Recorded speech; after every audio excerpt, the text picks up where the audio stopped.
প্রাথমিক শিক্ষক নিয়োগ পরীক্ষার প্রস্তুতি নিয়ে অনেক প্রশ্ন মাথায় ঘুরপাক খায়, তাই না? কি পড়তে হবে, কিভাবে পুরো সিলেবাসটা শেষ করা যায়, এই সব চিন্তার সহজ সমাধান করতেই আজকের এই আলোচনা। সত্যি বলতে এটা বাংলাদেশের অন্যতম কঠিন চাকরির পরীক্ষাগুলোর একটা। লাখ লাখ পরীক্ষার্থী। তো এই ভিড়ে নিজের প্রস্তুতি নিয়ে একটু চিন্তা হওয়াটা খুবই স্বাভাবিক। কিন্তু ঘাবড়ানোর কিচ্ছু নেই।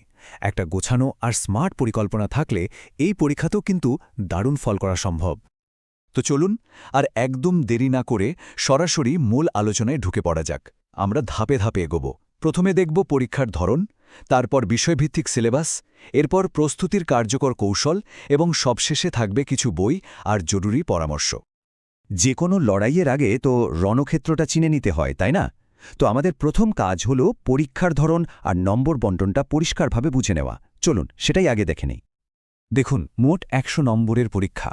এর মধ্যে সিংহভাগ মানে ৮০ নম্বরই হল লিখিত বা এমসিকিউ পরীক্ষার জন্য, আর বাকি ২০ নম্বর থাকবে মৌখিক বা ভাইবার জন্য। তার মানে বোঝাই যাচ্ছে লিখিত পরীক্ষায় ভালো করার ওপরই কিন্তু সবচেয়ে বেশি জোর দিতে হবে। এখন এই যে ৮০ নম্বরের লিখিত পরীক্ষা, এটা কিন্তু খুব ইন্টারেস্টিংভাবে ৪টি বিষয়ে একদম সমান ভাগে ভাগ করা। বাংলা, ইংরেজি, গণিত আর সাধারণ জ্ঞান, প্রত্যেকটাতেই ২০ নম্বর করে। এর থেকে একটা বিষয় একদম পরিষ্কার, কোনো বিষয়কেই কিন্তু কম গুরুত্ব দেওয়ার সুযোগ নেই। সব বিষয়ে সমানভাবে মনোযোগ দিতে হবে। আর হ্যাঁ, এখানে একটা বড়সড় ব্যাপার আছে যেটা মাথায় গেঁথে নিতে হবে, সেটা হলো নেগেটিভ মার্কিং। প্রতিটা ভুল উত্তরের জন্য 0.25 নম্বর করে কাটা যাবে। সোজা কথায় 4টা প্রশ্নের ভুল উত্তর দিলে আপনার অর্জিত 1 নম্বর কিন্তু হাওয়া। তাই নিশ্চিত না হয়ে আন্দাজে উত্তর দেওয়ার ঝুঁকিটা একদমই নেওয়া যাবে না। বেশ, পরীক্ষার কাঠামোটা তো বোঝা গেল, কিন্তু এখন আসল প্রশ্ন হলো, এই যে 4টা বিষয়, এগুলোতে ঠিক কি কি পড়তে হবে। চলুন এবার তাহলে বিষয়ভিত্তিক সিলেবাসটা একটু খুঁটিয়ে দেখা যাক। প্রথমেই আসি বাংলা নিয়ে। এখানে মূলত দুটো ভাগ, ব্যাকরণ আর সাহিত্য। তবে ধরে নিতে পারেন সিংহভাগ প্রশ্নই আসবে ব্যাকরণ থেকে। যেমন ধরুন বানান, বাক্যশুদ্ধি, সন্ধি, সমাস, সমার্থক শব্দ, বিপরীত শব্দ, বাগধারা, এই বিষয়গুলো খুব খুব গুরুত্বপূর্ণ। আর সাহিত্য থেকে প্রাচীন ও আধুনিক যুগ, বিশেষ করে মুক্তিযুদ্ধভিত্তিক সাহিত্যকর্মের ওপর একটু ভালো করে নজর রাখতে হবে। তবে একটা কথা বলি, বাংলার প্রস্তুতির সময় দুটো টপিকের উপর স্পেশাল জোর দিতেই হবে। একটা হলো বানান শুদ্ধি আর একটা বাক্যশুদ্ধি। বিগত বছরের প্রশ্নগুলো যদি একটু বিশ্লেষণ করা হয় তাহলে দেখা যাবে এই দুটো জায়গা থেকে প্রশ্ন আসবেই আসবে। বাংলার মতোই ইংরেজিতেও কিন্তু গ্রামার আর ভোক্যাবুলারির খেলা। Parts of speech, tense, voice change, sentence কারেকশনের মতো গ্রামারের বেসিক নিয়মগুলোতে একদম পাকা হতে হবে। পাশাপাশি synonym, antonym, idioms and phrases আর কারেক্ট স্পেলিং চর্চা করে শব্দ ভাণ্ডারটাও কিন্তু বাড়াতে হবে।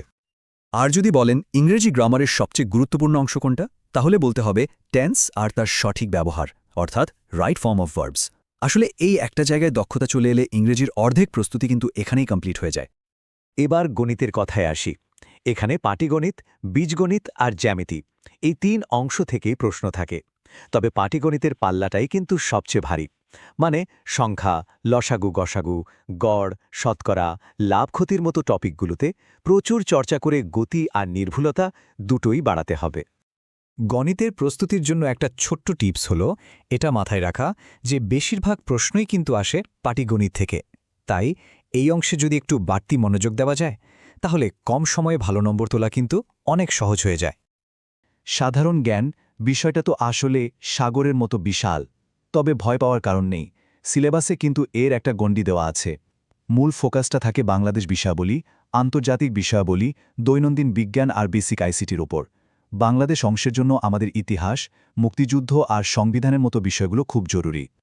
আর সাধারণ জ্ঞানের সবকিছুর মধ্যে একটা টপিক থেকে প্রশ্ন আসবেই, সেটা হলো আমাদের মহান মুক্তিযুদ্ধ ও স্বাধীনতা। তাই এই অধ্যায়টা একদম খুঁটিয়ে খুঁটিয়ে পড়তে হবে। বলা যেতে পারে এটা সাধারণ জ্ঞানের হার্ট বা কেন্দ্রবিন্দু। আচ্ছা, কি কি পড়তে হবে সেটা তো জানা গেল, কিন্তু শুধু জানলেই তো হবে না। এই বিশাল সিলেবাসটা শেষ করার জন্য একটা কার্যকর কৌশলও তো দরকার। চলুন এখন সেই কৌশল নিয়েই কথা বলা যাক। প্রস্তুতির জন্য এই 5টা ধাপ পরপর অনুসরণ করলে দারুণ ফল পাওয়া সম্ভব। 1. প্রতিটি বিষয়ের বেসিকটা একদম মজবুত করে নেওয়া। 2. পুরনো প্রশ্ন বিশ্লেষণ করে প্রশ্নের প্যাটার্ন বোঝা। 3. নিজের সুবিধামতো একটা রুটিন বানানো। 4. পড়ার সময় ছোট ছোট নোট করা আর নিয়মিত রিভিশন দেওয়া। আর 5 নম্বর এবং সবচেয়ে গুরুত্বপূর্ণ ধাপগুলোর একটা হলো মডেল টেস্ট দিয়ে নিজেকে যাচাই করা আর সময় ব্যবস্থাপনার অভ্যাস করা।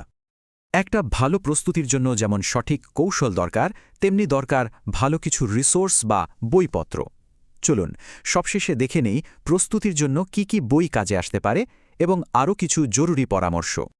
প্রস্তুতির ভিত্তি হওয়া উচিত 5ম থেকে 10ম শ্রেণীর বোর্ড বইগুলো। এগুলো ভালো করে পড়ে নিতে হবে। এরপর বাজারের ভালো মানের একটা প্রশ্ন ব্যাংক আর একটা পূর্ণাঙ্গ গাইড বই তো লাগবেই। আর সাম্প্রতিক তথ্যের জন্য মাসিক কারেন্ট অ্যাফেয়ার্সের ম্যাগাজিন সংগ্রহে রাখাটা খুব বুদ্ধিমানের কাজ। কোনো টপিক বুঝতে সমস্যা হলে অনলাইন টিউটোরিয়ালের সাহায্য তো নেওয়াই যায়। একটা কথা কিন্তু মনে রাখতে হবে, এই পরীক্ষার প্রস্তুতিটা কোনো স্প্রিন্ট রেস না, এটা একটা ম্যারাথন। একদিন বা এক সপ্তাহে সব শেষ করে ফেলা সম্ভব নয়। ভালোভাবে গুছিয়ে প্রস্তুতি নিতে হলে হাতে অন্তত 4 থেকে 5 মাস সময় রাখতেই হবে। এখানে ধারাবাহিকতাই কিন্তু সাফল্যের মূল চাবিকাঠি। সবশেষে একটা ফাইনাল টিপস, যা পরীক্ষার হলে মোট নম্বর অনেকটাই বাড়িয়ে দিতে পারে। অনুমান করে উত্তর দেওয়ার লোভ সামলাতে হবে। যেহেতু নেগেটিভ মার্কিং আছে, তাই যে প্রশ্নের উত্তর নিয়ে মনের সামান্যতম সন্দেহ আছে সেটা ছেড়ে আসাই ভালো। এতে আপনার কষ্ট করে পাওয়ার নম্বরগুলো অন্তত সুরক্ষিত থাকবে। শেষ কথা হলো, প্রস্তুতির পথটা হয়তো একটু কঠিন মনে হতে পারে, কিন্তু এটা মোটেও অসম্ভব নয়। একটা সঠিক পরিকল্পনা আর নিজের সেরাটা দিয়ে চেষ্টা করলে এই পরীক্ষাতেও সাফল্য আসবেই। প্রস্তুতির এই পুরো যাত্রার জন্য রইল অনেক অনেক শুভকামনা।